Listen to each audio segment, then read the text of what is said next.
Hello, everyone, and welcome back to Game, Develop, Repeat. I'm your host, Chris, and in this episode, we are talking all about League of Legends and how it relates to getting good at things, getting good at game development, especially, but generally like creative skills, practicing skills in general. I have a lot of thoughts about what we can learn from League of Legends about skill development. I think it's a fascinating learning environment.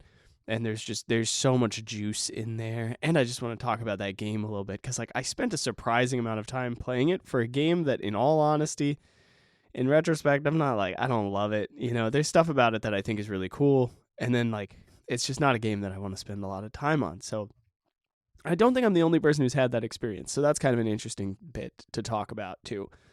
So I've got a lot of thoughts today. I also have a little bit of an illness. So if you notice that my throat sounds a little off, my voice sounds a little off, I should say. If you notice a little bit of kind of a coughiness to me, I'm going to try really hard not to let any coughs slip by on the recording. I've been hoping that I would feel better by the time I'm recording, but unfortunately, it just didn't pan out that way. So please pardon the little bit of congestion that you may hear throughout the episode. That being said, let's get into it.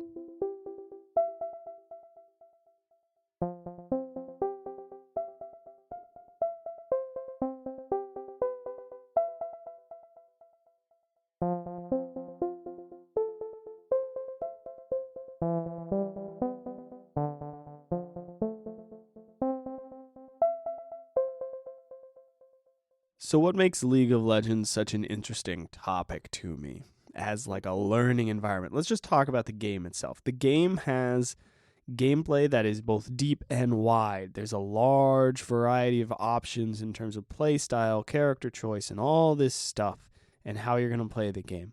It's also very deep. It has these item selections. It seems that there's an infinite variety of choices in the game. But then once you get into it and you start paying attention to the meta and all that stuff, there's really not an infinite variety of choices. It's interesting, right? There's this interesting mixture there where if you can find something that works within that giant pool of options, then suddenly everything changes. But then also you can just learn what currently works. One of the things that interests me most about this game is that it works as an example of this idea that practice makes perfect. People are always on about practice makes perfect, and this is maybe the easiest way to dispel that. Look at people who've been playing League for a really long time, and you will see that practice does not make perfect. Some people get better, some people do not, right? It's not just about practicing. It's not just, and by practicing, I mean repeating. It's not just about raw repetition. That's not even really practice, right? But this idea that if you just do it over and over, you'll get great at it is just not the case. And you can look at people's results that they get from playing League for a long time, or any competitive game, really, and you can see that just doing it a lot, some people are going to improve, some people are not. So it's not just the repetition that's doing it. If you're trying to improve at something, don't just do repetition. There's more to it than mindless repetition. Now, the learning environment in this game is tricky. There are different learning environments in any skill. There's what book is this from? I wish I could quote the book to you. I'm sorry, but I can't. It's probably a Malcolm Gladwell one, actually. But there's learning environments that are more difficult. There's learning environments that are more challenging. And then there are learning environments that are much easier. So there are things where you get immediate feedback and it's very clear what you need to change in order to improve. And then there are situations where you don't get immediate feedback and there are tons of confounding variables and there are tons of things that you could have done differently. And it's not clear exactly what you need to change in order to improve. And I would say in a learning environment where it's really easy to learn, where it's really easy to tell what you can change, then just raw practice is probably going to help way, way more than a learning environment that's much more complicated. That's got a lot more factors and variables and little details that you may not notice. And you may think this is the most important thing. Meanwhile, something else is the most important thing. What matters the most in the learning environment may be hidden to you in a difficult environment. Last hitting in League of Legends, I didn't know that was important. And then depending on who you're playing, sometimes it's not, right? Where you are on the map is really important. Paying attention to what other people are doing is really important. And if you're pretty bad at the game, it may not even occur to you that you need to be looking at that mini map and knowing what your enemy is doing, because you may be so focused on this other thing. And like, there's so many little confounding variables that can distract you and pull your focus. And it creates this environment in which some people think that they know exactly what you're supposed to be doing, and they'll tell you. They will say, hey, you should be doing this. You need to be doing this. You're doing this wrong. And they'll be wrong, right? Because it's a team game. So there's misinformation with these people who are so confident that they know exactly what to do in order to help you succeed, or in order to make them succeed, or whatever. And they're just wrong, right? So there's a ton of misinformation. It's hard to tell what the accurate information is, and there's a difficult learning environment. And until you zoom out and look elsewhere other than just in the game you are playing, it's very difficult to figure out what is the correct path to develop skill. It's very difficult just within the game itself, within the ranked ladder, to figure out how to improve. You have to kind of pull yourself out of the game and look around and go, okay, who's actually doing well and how are they doing this? Who's actually succeeding and what is making them succeed? Because if I'm just learning from all these people around me, I don't actually know that they know correct. If they knew correctly, they'd be higher ranked, right? I'm just learning from a bunch of people who also don't know what they're doing. It's the blind leading the blind.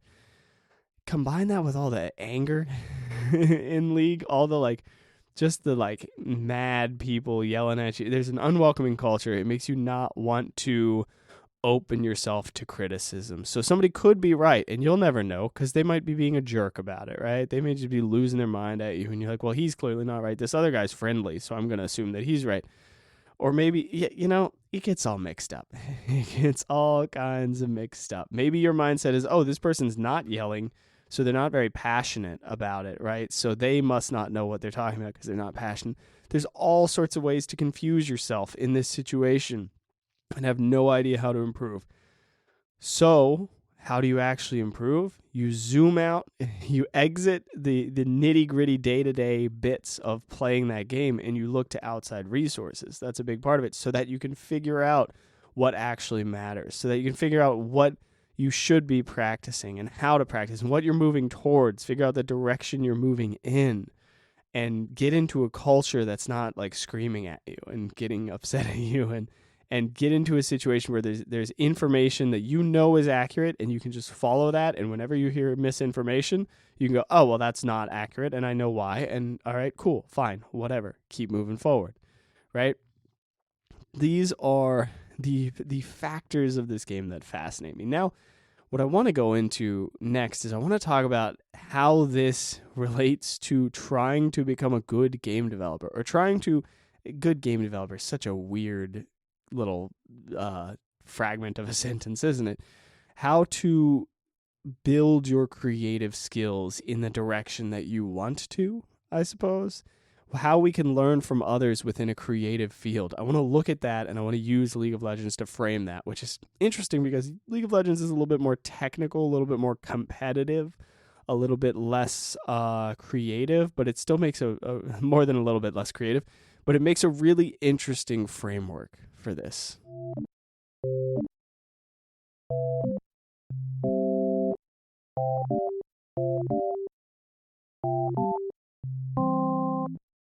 When we're trying to improve at something like League of Legends, we're going to look at the people who are absolutely killing it, who are nailing it, who are doing what we want to be doing, right? We're looking at people at the top of the ladder, and we're saying, hey, how are you doing this? And maybe we can look at the way they practice, or maybe we can look at the way that they play their individual games. And this is where it gets interesting. You might fall into the trap of looking at how somebody else is practicing and then imitating it. But they're practicing for their needs. You're practicing for your needs. If they are working on something that they are bad at, that doesn't mean that it is what you are bad at. It also doesn't mean that it has the highest payoff for you. You need to figure out which skills they would be working on if they were you. Does that make sense? So if you look at them and you go, oh, wow, they have incredible map awareness, and they're never working on it, that doesn't mean you shouldn't work on it, right? It's like maybe you should work on your map awareness. Now, in the field of game development, you can look at somebody's current projects, current goals, current things that they're working on, and you can be like, wow, this is amazing. Look at this game that this guy is creating. I want to make something like that. I want to work on that stuff. I want to work on the same thing. And then you can jump in and start working on that stuff. But what were they working on when they were where you are? What were they working on when they were starting out? Not when they've already had one successful game. Not what is their first huge success. You don't want to imitate their first huge success. You don't want to imitate what they're working on right now. You want to imitate the process that led them to that place in your own way, right? So you're finding the things that matter to you, and you're finding the things you can learn from other people, and you're moving forward in your own way while learning from what other people went through. Maybe one of these game developers go, oh, I wasted so much time focusing on blank. They're like, I did way too much stuff on art assets early on, and I should have been focusing on game design. That's something to learn from. You can go, oh, okay, I this is a common pitfall, and I should keep an eye out for it. Or maybe you look at their game and you go, yeah, but I don't really like how this element of your game played out. That's not really for me, so I'm going to spend more time there because that's just not my vibe. It's a great game, but that's not what I'm trying to make. Completely valid as well. We got to not fully copy someone, right? We got to look at our own path a little bit and figure out what we can learn from these other people. Now, let's look a little bit at the misinformation problem within playing League of Legends, right? You can look at all these people are going to be telling you, you need to do this, you need to do that, you need to do this. I know exactly what is best for you. Here you go. Do it this way. This is the only thing that works. This is exactly how it has to be. That's them, right? So in game development, there is this thing of like, you have to do it this way, right? I don't think this is common because it's a creative culture, but I think you can fall into the trap entering certain communities and going, oh, everybody here says the only way to do it is to use this engine. Everybody here says the only way to do this is to do this particular thing. Oh, if I'm doing a 2D platformer, I have to write my own code for this particular aspect. I have to write my own physics. I can't use the built-in physics, right? Or like, I have to hire out for the art. I can't make my own art. I have to blank. I have to whatever, right? Generally speaking, if somebody says you have to do this, I tend to go, oh, well, okay, why? Right? Sometimes they're completely right, right? Fair enough. Sometimes they're just trying to save you a lot of trouble, and sometimes they are saving you a lot of trouble. But also look at where the information's coming from. If this information is coming from Mr. Bronze League, and he's telling you what to do, maybe hold off a second, right? Like maybe if this guy that you're listening to has no credentials, whatever. All right, good for you. Great, thanks. Thank you for the marketing tip. What was the last game that you released and marketed, right? Thank you for the tip on programming my 2D platformer. Please show me your 2D platformer so I can play it and see if I like it. Because even if they did a good job, you may not like it. You may not like the way they're approaching it. That's fine, right? You gotta go down your path on that to a certain extent. And there are going to be things that just don't work, and there are going to be things that do. Fine, fair enough. But when you're taking information from other people, when you're learning from other people, make sure that they actually know what they're talking about. If somebody is a genius at 2D platformers, they're probably pretty good at game design in general, sure. But if they're genius at 2D platformers and they're acting like the world's greatest authority in the category of like narrative text-based RPGs, just look into it a little bit, because maybe they're just assuming that they know more than they do because they've been successful in a different category, right? Just because somebody's really good at making a game doesn't mean they're really good at making all games. Just because somebody's really good at sound design doesn't mean they're good at game design. There are things that we can take from everybody. Everybody knows something, and we can learn from everybody, but don't learn the wrong lessons from the wrong people. Vet the information, right? Vet it just a little bit, not a ton, you know. You don't have to be like the most aggressive information vetting person ever. Like, you don't have to be completely nuts and paranoid about it, but take a second and go, all right, just because somebody said that doesn't mean it's the law. It's just that person's opinion, and I'm going to check out their opinion. I'm going to try out their opinion. I'm going to see what value this holds. And then you give it a shot and you see how it works out, right? There you go. And maybe you even find that you misinterpreted their opinion and then they clarify and then you go, oh, you know what? That does work. That works brilliantly. Cool. There you go. Wonderful. Within this, there's a thing that happens.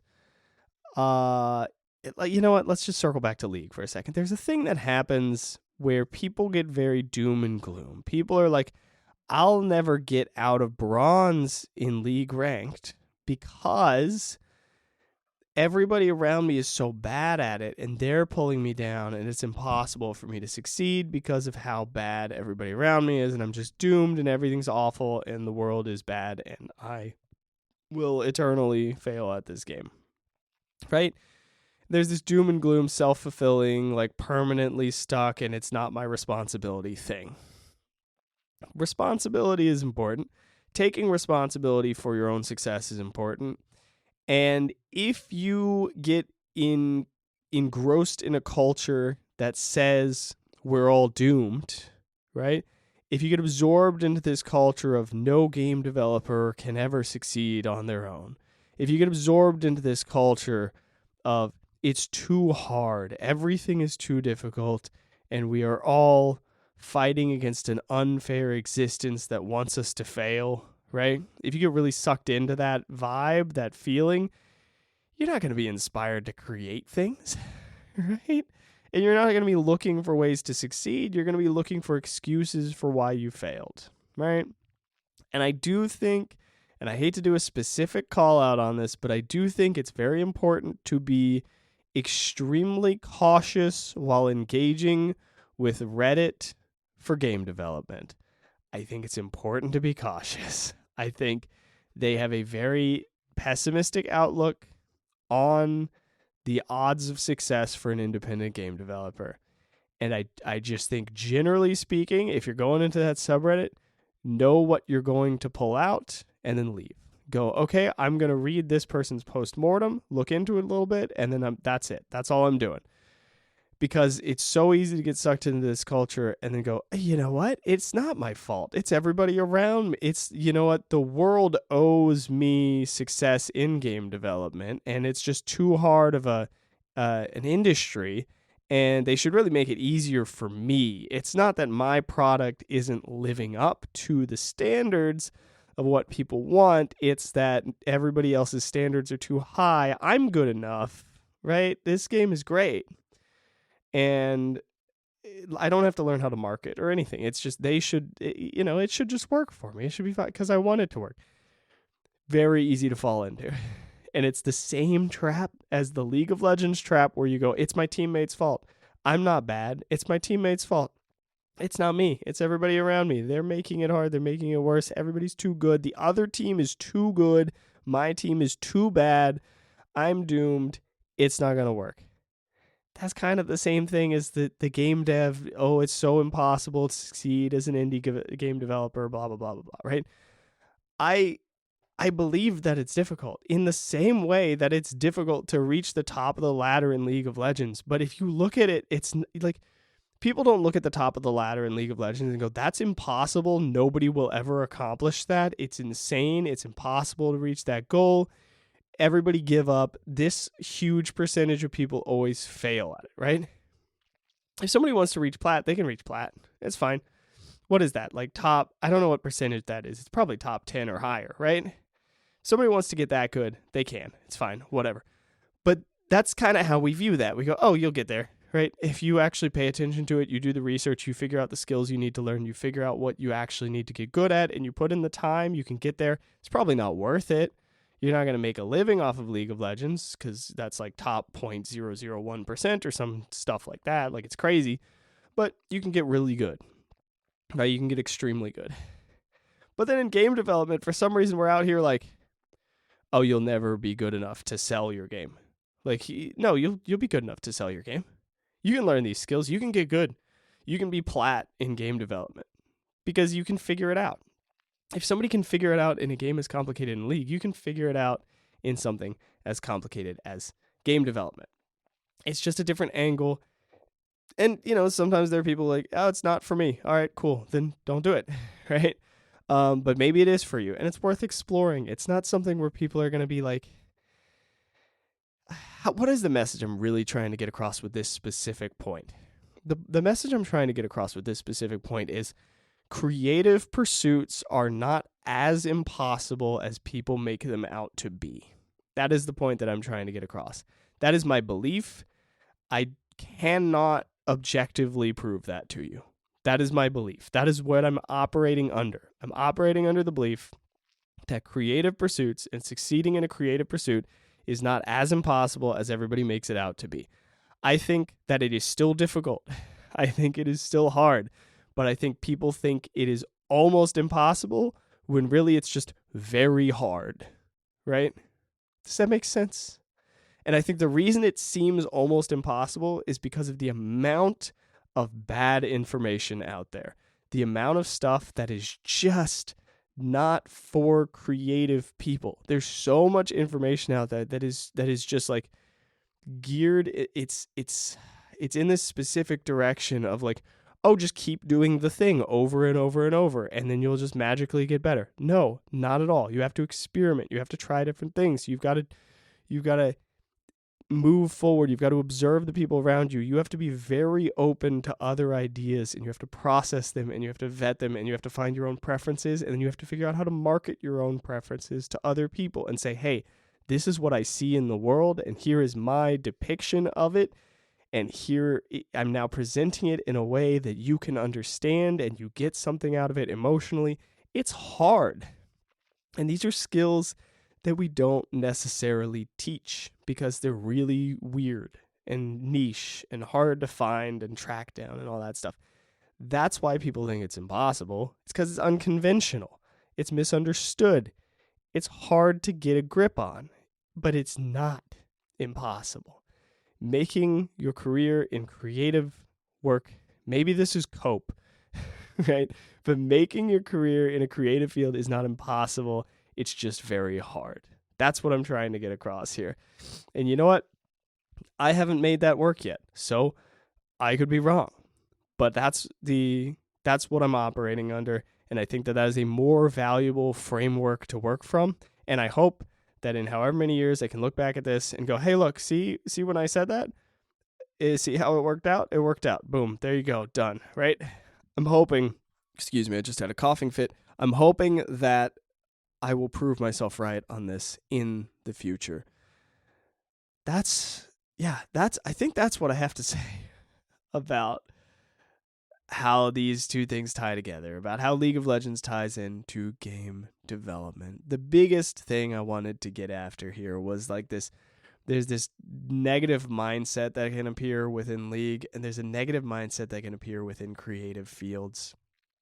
And I just think that there's a lot of value in going, hey, you know what, man? Like maybe that's just the perspective that you're coming from. And just because it's a popular perspective doesn't mean that it's right, you know? It's pretty popular to be on the bottom of the ranking too, but maybe we should zoom out. Maybe we should get a different perspective and go, oh, I don't need to be with the 70% of people that believe that they're doomed to fail because look, they're all failing. What about the 30% that are like improving? What about the 10% of that 30% that are like kind of killing it? What are they thinking about? How did they get to where they're at? What were they thinking when they started improving? What was that mindset? That's what I want to know. And I wish that I had more information from individual developers. I got to start looking into listening to some other podcasts. I got to start looking into finding interviews from developers. I got to start looking into all that because I want to know what is on these developers' minds when they started pushing towards something, right? The information I've found so far, there's a lot of interviews with developers where they're like, yeah, no, I was just making it for this person, and then it kind of spiraled, and then I ended up releasing it, and it was great, right? Like Norp Apolog he was like making the game for his girlfriend, I think, and then he ended up releasing it, and it was great. Stardew Valley, he was making it as like a resume piece, and then it kind of just like got out of hand, right? Stuff like that. So I got to dig deeper on that and see if there's more like objective support to like shore up this belief that I have. But Anyway, that's my opinion. That's where I stand. It is an opinion after all, but so is the opinion that we're all doomed. They're both just opinions. So I'm going to take the one that works for me, which is the one where we have a chance at being creative for the rest of our lives and even making some money off of it, cuz that could be a nice lifestyle, right? Okay. Let's wrap this thing up.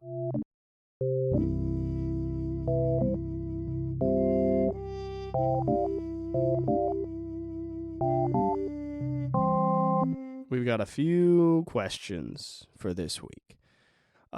First question is, do you feel stuck with any of your skills? My answer is yes, and my answer is art, and I think I know what I can do to make progress on that. But anyway, next question is, where can you observe someone else's method? There's a lot of places to observe art methods for me, so like I can go. There's a lot of YouTube pixel art, time lapses that I can watch. I can look at other people's art on Spriter's resource. There's a lot of stuff I can do there. Is there a different angle of approach that you can try? Yeah,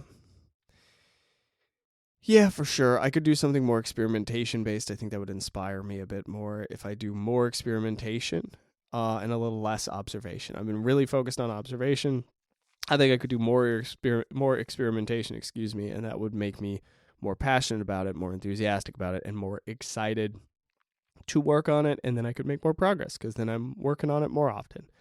The tip for this week, and I think this is actually one of the places where I'm falling flat at the moment, the tip is to track your progress and notice if you're putting effort. Are you putting effort in the right places? Are you making progress with what you're focusing on, or would it benefit you to try focusing on something else and see how much that helps your progress? Are you working on the right thing for this moment in time? I guess that's the question. That is everything that I have for you this week. Thank you for tuning in. I am going to go get some rest and get these headphones off my head. They're squeezing just a little too tight for the amount of headache that I have today. So I'm going to wrap this one up. Thank you for tuning in. Have a good week. I will see you in the next one. Get out there, make some stuff, and have fun with it. Bye-bye.